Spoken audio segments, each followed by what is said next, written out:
so quiet here.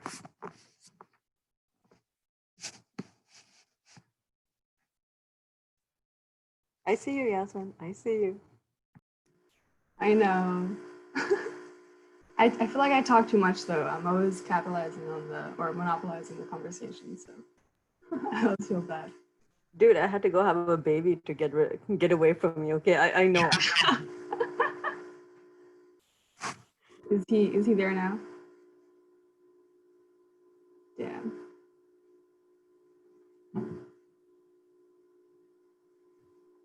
Yeah, we're just There's a echo or a feedback, sorry.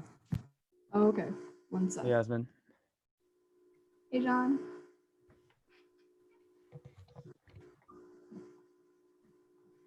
Are we starting at 4:10?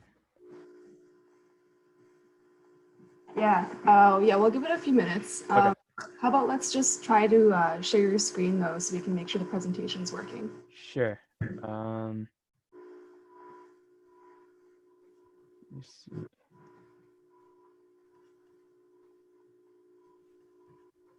Can everyone see this?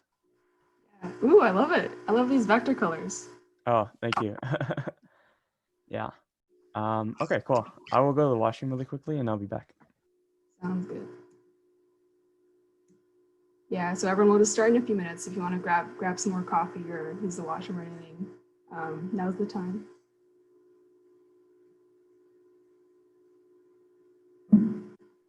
Ever since I lost free coffee, I can't do it anymore. Oh no, yeah. I remember when lockdown first started, I was like freaking out, like, where am I gonna get my coffee? You know, it's like a huge worldwide pandemic, and I'm like, where's my coffee? You know, free coffee.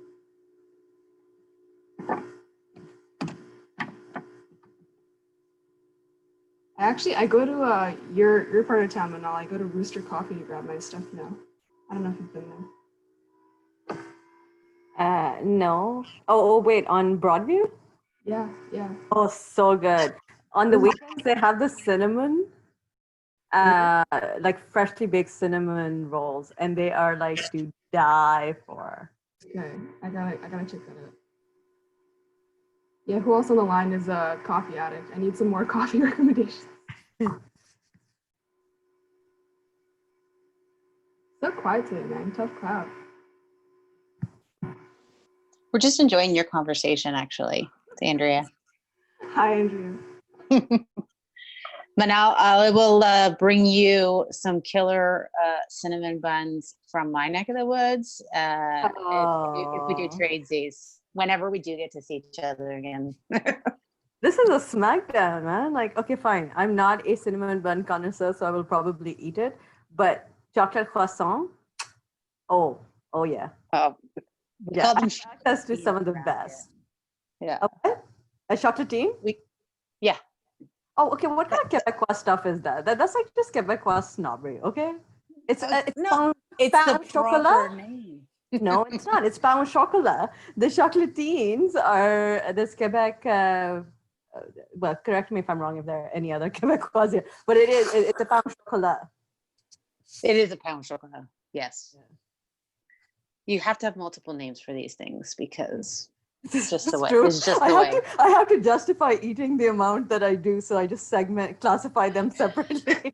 No, yesterday I had a chocolatine. Today I'm having a pain au chocolat. Exactly. Exactly.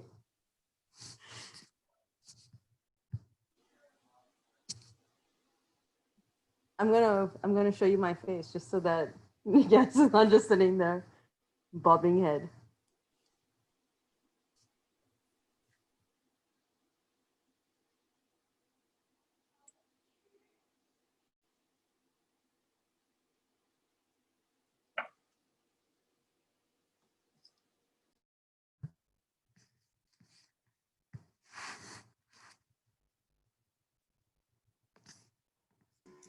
I saw Eric pop in for 1 second. Hi, Eric. Nice to see you. Hello, nice to see you too. This is on here. Ian, Carson, Kathy. I haven't seen so many people in so long. And you're still not seeing them. It's just their names. I feel that. Literally only where you used to them. It's worth something, okay? It's better than nothing. Wait, are you recording this already? Yeah, I am, because once I paused it during the intro and then I forgot to turn it back on. You better be editing this out. Oh yeah, no, we edit this part out. So anyone else who wants to chat, don't worry. I'm gonna edit out this garbage conversation. Yeah, I just don't think Andrea wants to remember her French being corrected by a Torontonian. You better believe it. What is this AeroPress that everyone's getting? Oh my gosh, I'm so out of it. It's only the best thing ever. What? It is a home coffee solution. You sound like a salesman. Okay, AeroPress. Is that a brand or is that a kind of coffee? Just assume I know nothing. It's a device It's a device. that you use to make your coffee. Created by the same guy who developed the aerobie frisbee. Same skills. Useless trivia fact for the day. It's like for like really good espresso, you need a lot of pressure, but that's hard to get without like an industrial grade espresso machine. But this is like a handheld thing. It has no moving parts, and you don't need to connect it to anything to work. And it just generates a lot of pressure. Wait, so you just use it's just a coffee press? It's a coffee press, yeah. Okay. Okay. Oh, does it get you the perfect crema? Yes, exactly. So cultured. I feel so cultured. Oh, By the way, I don't think you should delete this part of the conversation because this is the cutting edge debate that our listeners need. it's true. We're talking about innovative devices, improving the lives of Canadians. Man, this is gonna be a tough act for John to follow. About, like how to make hospital, I don't know, healthcare. I know. What? Change the world? Psh, please. It's about healthcare. Yeah, I'm back. Don't quote me. Oh, hi, John. I've been just going on about coffee while you're talking. I miss the Vector coffee machine. Me too, I know. I hope it's doing okay. Yeah. Okay, so yeah, you sound pretty good. Can everyone else hear, or is everyone else, yeah, just give me like a thumbs up or a reaction if you can hear John. Okay, awesome. So yeah, John, if you want to just expand your presentation, because right now we can see the browser. I see. Let me see. Does that look better? Yeah, perfect. Okay, so I'm going to hand it over to you. So for those who don't know John, he's one of our PhD students. He's in Frank Rudzich's lab, and he's been at Vector for like 2 years now. So technically kind of a veteran at Vector. I'm excited to hear his research. Yeah, I'll let him take it away. And John, so if people have questions, do you prefer that they interrupt you or kind of do use the chat bar? I think if they ask in the chat, that'd be best. And then I'll try and get to them all at the end. So the presentation's around 30 minutes, so lots of time for questions at the end. Okay, perfect. So I'll just mute myself then and I'll let you take it away. Okay, thanks. Hi, everybody. Thanks for coming to my talk today.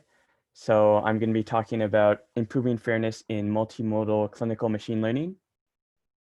And I'll start off just by introducing myself. Thanks, Yasmin.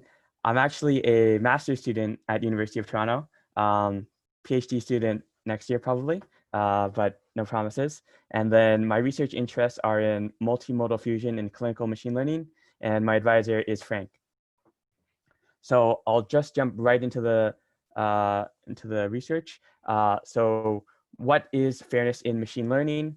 I think it can be summed up pretty concisely with this one slide.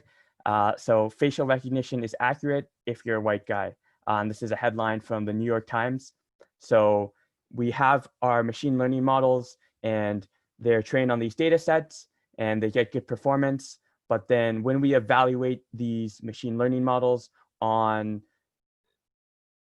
groups that are defined by protected attributes, such as race or gender, we find that the picture is not so rosy. So with this example of facial recognition, what they found is that when we look at these state-of-the-art facial recognition software, we find that usually on faces that are darker in complexion, they're not so accurate. So what is fairness in clinical machine learning? So I think this slide pretty accurately describes what we're going for here. So clinical machine learning is just machine learning on kind of a clinical domain where we're doing things like predicting mortality or sepsis or infection.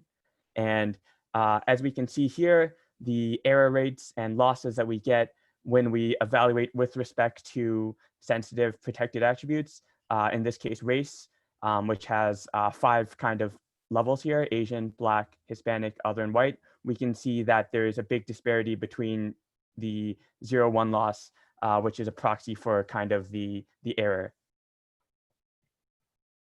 So next, I'll introduce the other segment of my research, which is the multimodal clinical machine learning part. So if you just think about the last time you went to see a doctor or you went to a hospital, there was so much data being collected. So probably when you walked into the office, you're filling out a form and writing down things like your weight and your height. And then there were probably vital signs that were collected later on, such as blood pressure and pulse. And all of this stuff is being entered into a tabular database. And then this is all being stored as electronic medical record. But especially these days, we also have other sources and modalities of information that are being collected. So these are things like free text. So for instance, a nursing note or a doctor-patient narrative that's written about your visit and why you were coming here today and what kind of the context around your visit was. And as well as images, high quality, high resolution images such as X-rays and CT scans and MRIs. So the key thing to note here is that data is not only more and more plentiful, but it's also coming in more and more modalities. So to motivate the kind of topic that we're going to discuss today, we know that multimodality actually improves performance. So what you're seeing here on this slide is a graph of a receiver operating characteristic curve. And this is a graph of true positive rate over false positive rate. What you kind of need to know from this graph is just it's better if it bulges up and to the left. And you can see here that when they train a model on just vital sign data, they get this curve. When they train a model using clinical note data, they get this curve. And when they combine them, ensemble them very simply, they get a slightly better curve here in this case. But you can see here that it does not decrease the performance. And this is work from a 2017 paper from MIT. So the research question that we're trying to look at here is that we know that ensembling modalities has been shown to improve performance. What about the fairness? So to talk about this kind of question, we're going to need to introduce both a kind of performance metric as well as a fairness metric and the data set that we're working off of. So I'll start off with the data set. So the MIMIC3 data set is a very famous data set used in clinical machine learning. It is a multimodal hospital data set that comprises 60,000 ICU admissions for 40,000 patients over 10 years from 2001 to 2012. And this is for a Boston area hospital. And importantly, for our research, for our question here, you can see that the data includes vital sign measurements as well as clinical notes. And furthermore, it includes sensitive attributes such as race, gender, insurance status. So what you're seeing here on this slide is a very high level overview of the MIMIC data set. So you can see here that we have things like vital signs, waveforms, fluids, medications, but then we also have stuff like notes and reports. So here we have discharge summaries, and then in a future kind of release, they're also adding X-ray images and MRIs. And you can also see here that very crucially as well, we in the US, they are allowed to collect race information and other kind of important demographic information to actually evaluate the fairness. So Mimic3 is just a data set, but we actually need kind of a clinical prediction task for our data set. So, you know, we need kind of labels to be given for a specific kind of task that we're trying to do. And for that, we use a benchmarking data set paper by Hartunian, released in 2017, and they define 4 clinical benchmarking prediction tasks that use the Mimic3 dataset. So the 4 tasks are in-hospital mortality prediction. So this is predicting once a patient comes to the hospital within, and using the first 48 hours of their stay, does the patient eventually die or not? The next one is decompensation. You can kind of think of that as a in-hospital mortality prediction task where we're only predicting where we're in the next 4 hours whether they're going to die. Sorry, in the next 24 hours whether they're going to die. And we're kind of sliding this window across. So in-hospital mortality prediction was just predicting, does the patient die at all? And then decompensation is kind of asking, does the patient die within the next 48 hours? And then we ask that question hour by hour. Next, we have phenotyping. So phenotyping is looking at what phenotypes the patient is observing has. So a phenotype is just an expression of kind of a biological feature. So, you know, that could be something like, you know, your eye color or your hair color. And then in this case, we're kind of essentially trying to do some sort of disease diagnosis with the phenotyping. So that kind of tells us what kind of diagnosis was eventually given. And then the only thing to note here is for phenotyping, this is not kind of a causally masked task. So for all these other tasks, we are not looking at, you know, the final label because that would just tell us the information. But for phenotyping, we actually are allowed to look at all the data for the entire stay, even though that might contain some kind of causal leakage about what exactly phenotype they had. And finally, we also have something called length of stay forecasting. So this is just a regression task that just looks at how long is a patient going to stay when they come into this ICU. And the important thing here is that they use vital signs data only. So you know, if we're going back to this slide, they're using all this information, but discarding this kind of notes and reports information. So in order to define a multimodal clinical prediction tasks, we follow recent work in EMNLP 2019 that extends the clinical prediction task to leverage the linked clinical notes that they have. And the details here are you know, very specific on, you know, about how to join the tables, but essentially for each of those unimodal training examples that we had on the previous slide, we can also find clinical notes that are linked to that specific visit and that stay, and then together we'll join them together to form a multimodal training example. So this is a training example that leverages both text and the vital signs data, and then we define the label to be the same. And then what we're trying to do now is predict the label using both of these modalities. So that was kind of the performance part of it. So how we're going to evaluate the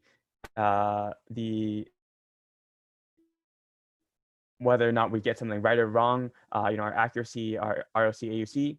We also need to talk about how we're going to evaluate the fairness. So, you know, as I mentioned on the very first slide, there's many definitions of fairness. So, you know, one of those definitions of fairness was, yeah, disparity between error rates on, you know, a trained classifier. But we can also look at something called a more kind of rigorous and mathematical definition of fairness that's called equalized odds or separation. And, you know, there's many definitions of fairness, including demographic parity and calibration. But this one is kind of useful because it has a nice and satisfying interpretation. So I promise you, this is, I think, the only equation in the paper, in the presentation. And so I'll spend just a minute trying to explain it to you. So the definition of equalized odds is that if we have random variables r, a, and y, they satisfy separation if r is conditionally independent of a given y.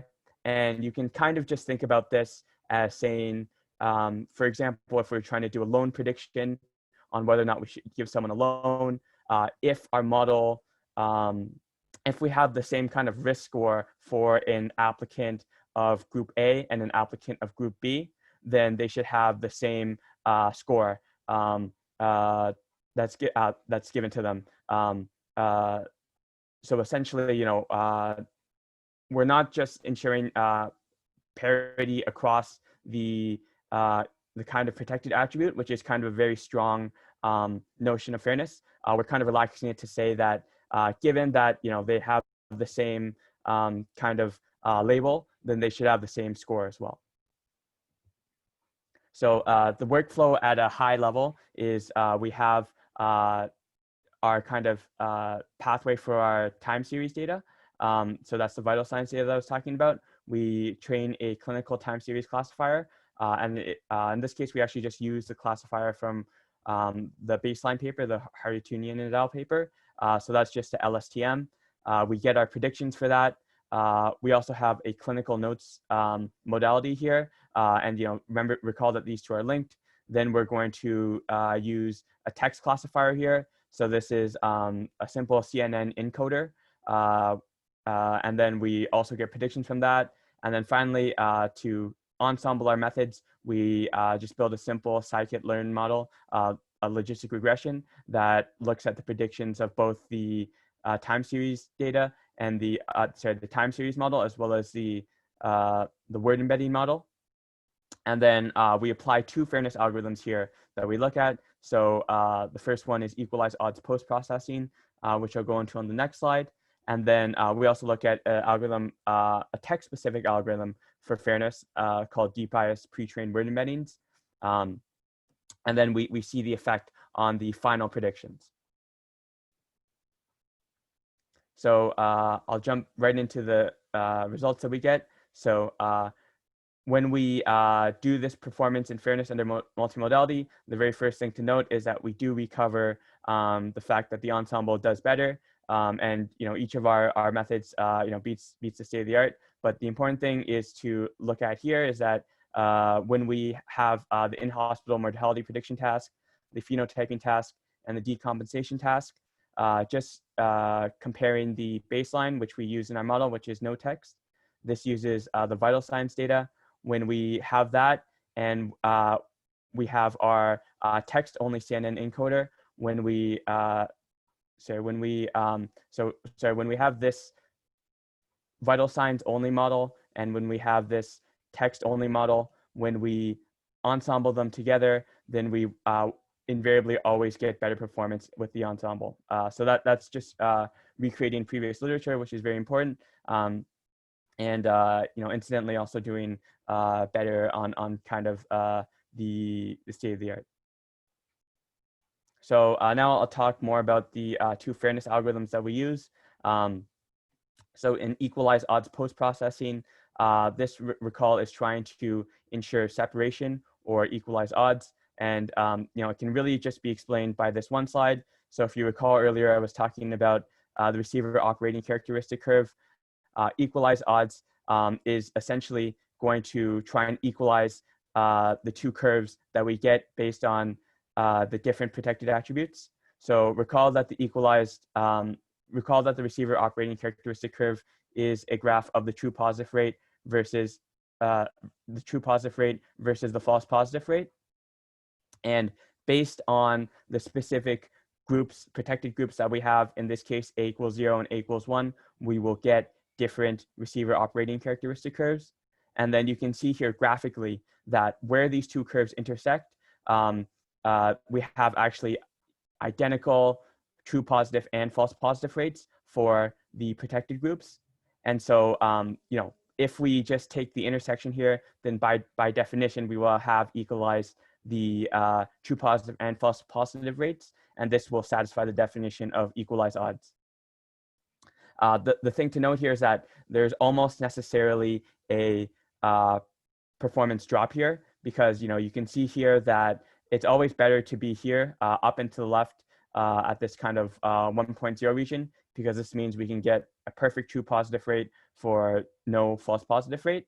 But you can see here that because we're taking the intersection, we're almost necessarily going to be kind of being driven into the center here. And so our curve kind of buckles inwards. And then what we have is we have a smaller area under the curve because we're taking this intersection.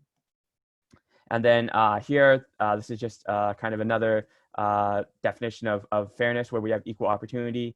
And in equal opportunity here, we're just trying to ensure parity across the true positive rate without looking at this kind of false positive rate. And so we have kind of a better a relaxation, because we can kind of, we're not so strict on taking the minimum of all the curves. So next I'll go into our other fairness technique. So this is debiased word embeddings. So what are word embeddings? These word embeddings are these magical deep representations of words that improve performance, that have been shown often improve performance on downstream tasks. So you can think of a word embedding as you have a word apple, and then you represent this word apple with, you know, a vector of 300 numbers, and, you know, each of these dimensions generally is not interpretable. So we don't know if it's, you know, 71 in the first dimension and then 25 in the second dimension, what that means. If we did know what that means, then, you know, for instance, if the first dimension encoded all the kind of latent information for gender, then, you know, we could zero out that dimension and we'd be done. But unfortunately, we don't actually know what the dimensions in a word embedding correspond to usually. So what we need to do is that when we use these word embeddings, even though they improve performance usually, they've also been shown to have bias.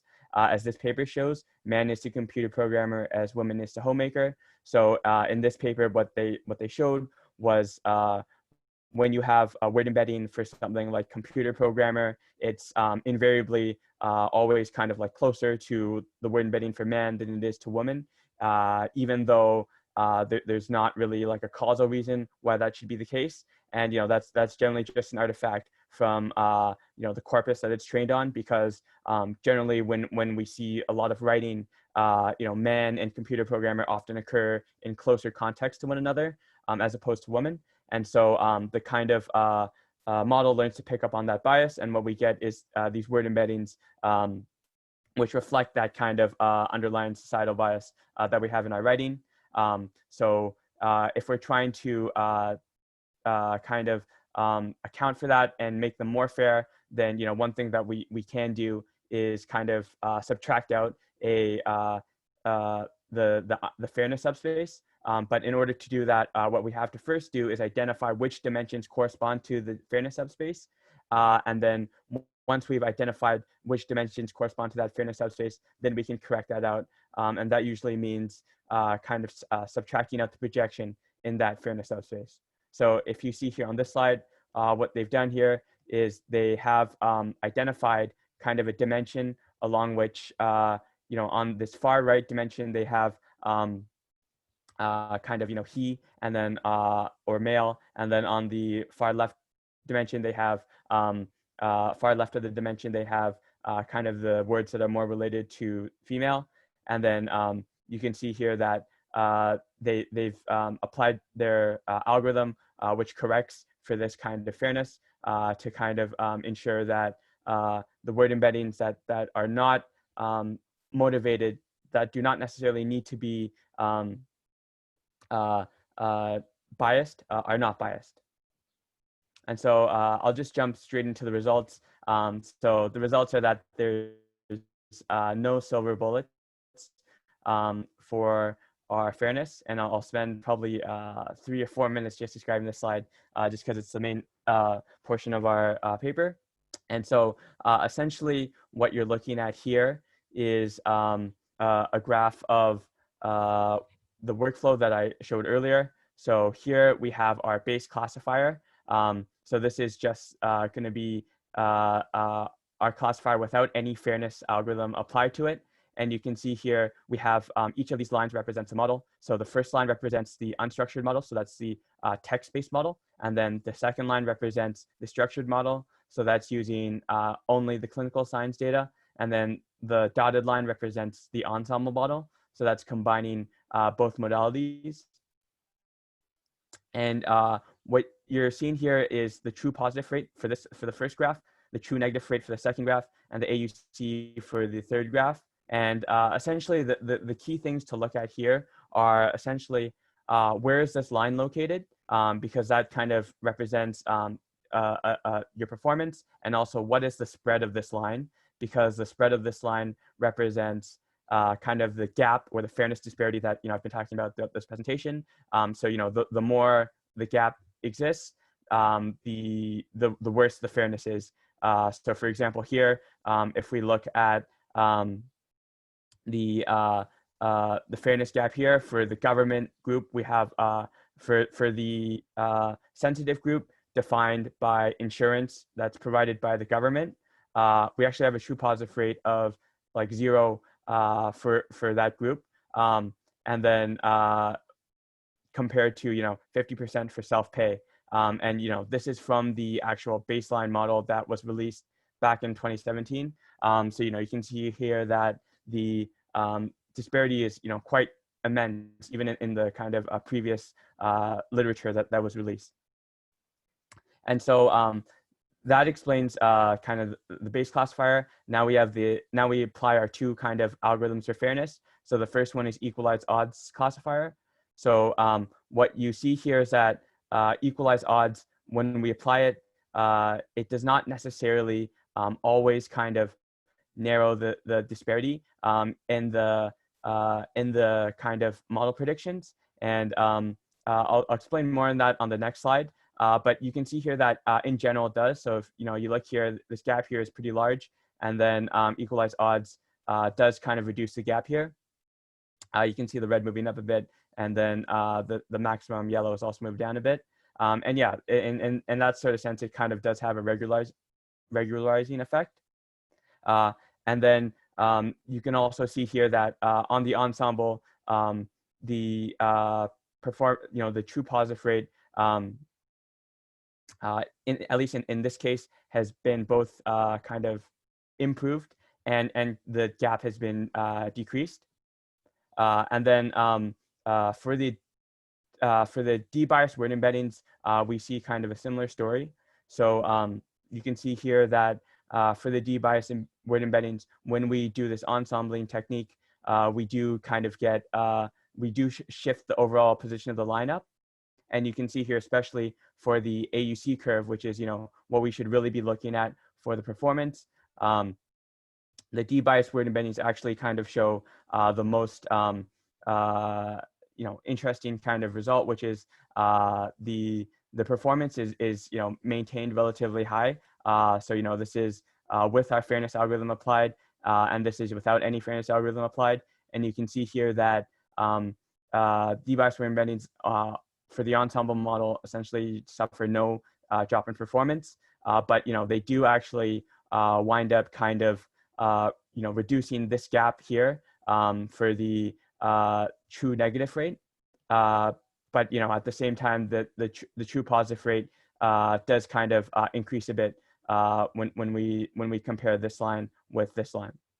But this is kind of a surprising result, because debiased word embeddings, they're not motivated from kind of improving the kind of gap between true positive rates for the different groups, but you find that in practice that they actually can improve these gaps here, as you see here. So yeah, to explain some of these results, we looked at kind of a closer look at the analysis. So in theory, equalized odds processing should always shrink the disparities between groups. But so here, when we do this equalized odds post-processing, we should always have kind of this line be kind of narrower or more squished together than the line that corresponds from. But in practice, we didn't see that, and the results were not as nice in practice because of the high label imbalance and protected group imbalance. So if you look here, just for the in-hospital mortality prediction task, you can see here it's like around a 90% split between negative and positive predictions for the binary prediction task. And then you can see within the kind of protected groups here, so gender, race, and insurance, we can see here that it's also very kind of not nice. So it's a high entropy distribution with some groups being dominated by certain levels. So you can see here in particular, we had government have a true positive rate of around 0 essentially, and it's because it's just 2% of the test data set. So I'll go into the conclusion now. So the first takeaway is that improved generalization does not necessarily imply improved fairness. So as we saw there, even though we could always get better kind of performance when we do this ensembling here, this kind of third line is always up and to the right of these other two lines. The kind of gap is not always going to be narrower compared to the gap is not always going to be narrower compared to when we don't apply the fairness. If you look here, the gap here is actually wider compared to this one. So that's kind of the first key result, which is it's kind of a negative result that fairness does not that generalization does not necessarily imply fairness. But one kind of other weaker but kind of nicer result is that when we do this kind of modality aware pre-processing algorithm, so this is a debiased word embeddings, we can actually, it may yield better results than black box classifier agnostic post-processing algorithms. So that was the equalized odds post-processing. And this result is kind of especially kind of interesting because equalized odds post-processing specifically tries to equalize the odds, as the name suggests. And the kind of debiased word embeddings, they're not really meant to do that, but we find that in practice they can improve kind of they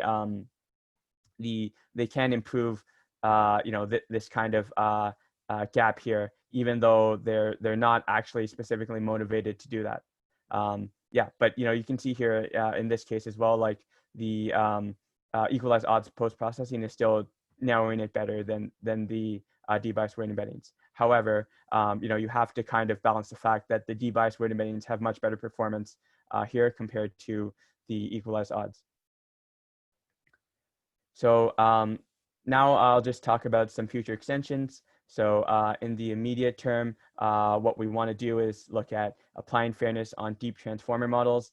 So everything we looked at here was on context-free word embeddings, but what about the current rage in natural language processing, which is contextualized word embeddings, and seeing what happens there. Another thing we could look at is better ensembling techniques. So if you recall back to the workflow, we used a very simple kind of logistic regression on the predictions for the two modalities. And so what if we do kind of a joint training instead of just looking at the predictions, but actually building a model that can a deep model that can operate on both modalities at once. Next is looking at more modalities. So what we looked at here was text and structured data, but Mimic is also releasing image data as well soon. So what happens when we also add in X-rays and MRI data. And finally, just kind of getting the word out there about this kind of task, motivating its importance, and really releasing kind of a benchmark data set that other people can build off of. So that's in the immediate term. Long term, though, there's some more kind of I guess, societal and philosophical things that we can look at as well. So addressing kind of especially relevant in today's kind of with the events going on today, the systemic bias and discrimination that is found in medicine, and in particular, for example, in Mimic, they leverage use of these kind of risk prediction scores, and these risk prediction scores have been found to not be very well calibrated to certain groups of patients. So an example of risk prediction score is something like Framingham heart risk score, which is kind of a computed score that lists how likely or how dangerous it is for you to have a heart attack. And these scores are just not well calibrated for today's population, because they were developed 30, 40 years ago by a group of doctors that were mainly looking at suburban, wealthy, white kind of patients. And so essentially what we're seeing here is that there's actually bias in the kind of label itself, or the data itself.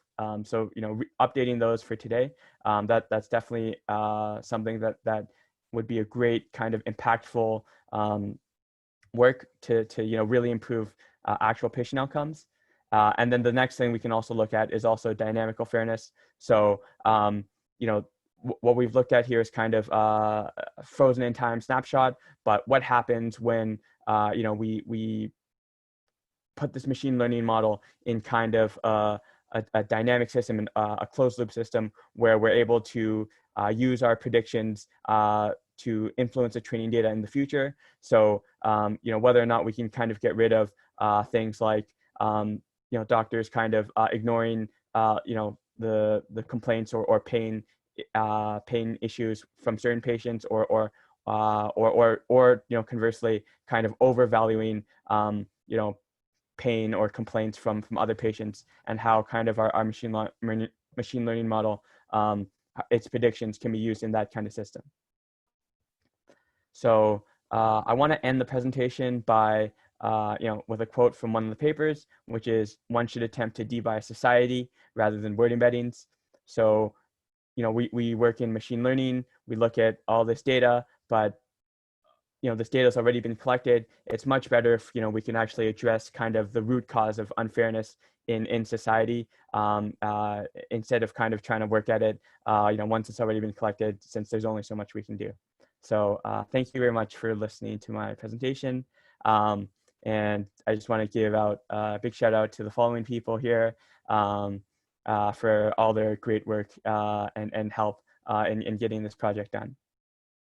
So yeah, thank you very much, and I'll take questions now. Thanks.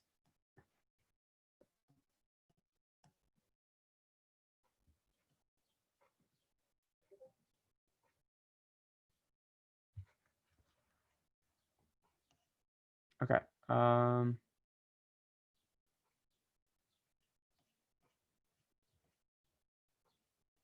Okay, so there's a question from Melissa. Thanks, John, for a great presentation. I'm curious about the self-pay results and would welcome your comments. It looks as though the performance for this group overall was the best compared with other groups, yet they appear to be the least represented group with the smallest sample size overall. Is that correct? Yeah, so I think that's definitely a good question. I think one thing to note here is that if we look at this graph, just one thing I think I forgot to mention was the scale of these kind of axes. So the true positive rate is 0 to 0.6, and then the true negative rate is actually starting at 0.93 to 1. And again, this is reflecting the kind of data set imbalance. So when we see most instances are actually going to be kind of negative, because thankfully most people, they're not going to die when they go to the ICU. But yeah, like that is a good point. When we look at the kind of group-based analysis, yeah, self-pay is usually dominating. You can see here gray here, it's at the top here, it's at the top here, and even here for the AUC ROC graph, which is kind of the most reflective of the actual performance. We can see here that, yeah, it is at the top. And yeah, there's it's a great question because there's a lot of kind of questions to ask here, which is, yeah, like what is insurance really measuring? It's definitely correlated with a lot of other kind of sensitive attributes. So, you know, in particular, Medicare is, you know, for seniors 65 and over, and Medicaid is for you know, lower income people. And so yeah, self-pay could either indicate, you know, they're privately kind of wealthy, or you know, there's some other kind of correlation here. We didn't exactly investigate why self-pay is doing so well, but I think that kind of, you know, asking that question about whether certain groups you know, are kind of destined from the start to receive better healthcare outcomes. That's a very important and interesting question, and definitely relevant to kind of future exploration for fairness.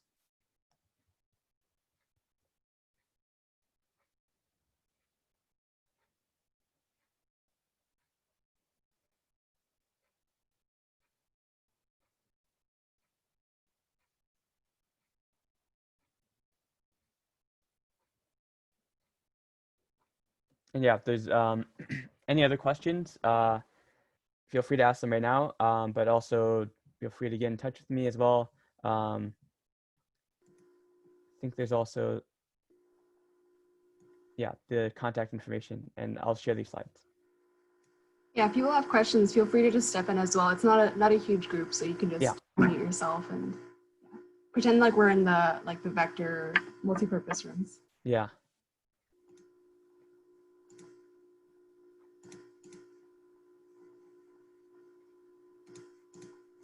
At this point, I'd be looking for the food. Actually, that's on Fridays, so. Oh, Thursday dogs don't get any food? Coffee? Tea? I mean, there's the coffee machine, but Cookies? maybe sometimes. Let's see. Yeah, folks usually take a while to ask questions. I know. So, John, you know me. I don't know the technical part of your research, but I really liked what you did at the end, where you kind of stepped back for a second from the research, and you said, okay, like, you know, we can do as much as we can with what we have, but also it's important to kind of say, okay, why is it this way? Why do we have to do this work in the first place? Exactly. It's really amazing when, or I really like it when I see researchers kind of contextualize it in that way. It seems very, yeah, it's very, very well-rounded, I find, and I appreciate it. Thanks, Yasmin. Any other questions? Manal? No? I'm not smart enough. I'm not smart enough to ask a question. Okay, so I guess what we can do is also, as you mentioned, we can post the slides on Slack. Yeah. When people have had time to kind of think about questions, they can ask you on Slack or via email. Is that okay?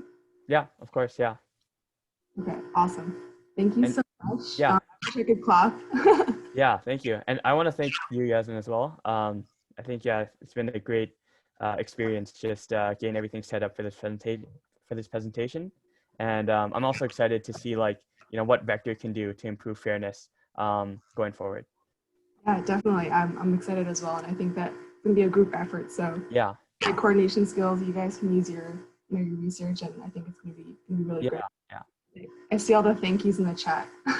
Yeah. Thank you. Yeah. Thank you everyone for listening. Yeah. Yeah, I think this is a super necessary topic, and there's a lot that, you know, we can do as well, just to kind of identify, you know, these worrying things and then report them, and just bring them to attention, because yeah, it's just it's, you know, yeah. Amazing. Okay. Yes. All right. I'll see everyone next week, maybe at the next talk, and post the slides sometime today or tomorrow. Yeah. Thank you, John. Okay. Thank you. Thanks, John. Thank you everyone for coming. That was awesome. Bye-bye.